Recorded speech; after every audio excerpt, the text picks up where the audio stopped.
Ergin canım yüreğim hiç kimden dersende vurup dur adın tutup dursam diye günde Ayani ovadan sen yoktur dünyada tayın Gurrun niyetiyor musun bildim könülünde Yıllar bilen çıkanda ayani şöyle sarayıp Hança bir nazdanasın edil gül yani bulup Ana gerden ana boy hiç yerinde kimin yok Bir ay bir uyancan gelmedi yana uyulup Yana gelmesin yürek odalacak Kança daş yürek gelsin bolcak Geldi barayın uçup men barcak Zen vurup bana aysana bolcak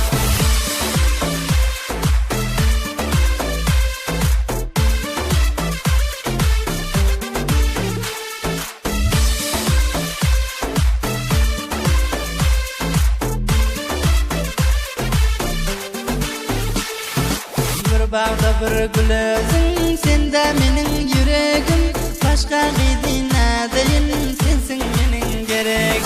Seni bir görsem bolcak aralarımı taş boldu Yanına o çok barsam bulsa balı peregim İnşallah sabarar men canım kuda mehriban Yürekte takadım yok kırısın geldi yaman Yüreğim denge sende hayır ara boltadas Urup dur men yüreğim adın tutup her zaman Yana gelmesin yürek odalacak Kança daş yürek gelsin bolcak Geldi barayın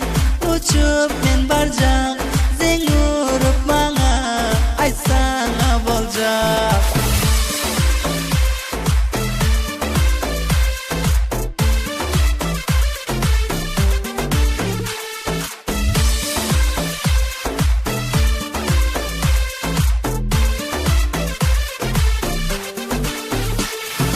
Bahar gelende çıksan gezmene tutup elin Sizi seviyorum deyip kaçan aydar kadilin Bir görende eyledin beni özüne mecnun Sen bir bağda gül özün benim sayrak bülbülün Yazdı şiirin cıdayı büyürüp çora geldi Canım seni görmenim yaman kukvaklar boldu Oldum bulgun çaresiz elden misafir özüm Bul misafir yerlerde sensiz gül yüzüm soldu Yana gelmesin yürek odalacak Kança daş yürek gelsin bolcak Geldi barayın uçup men barcak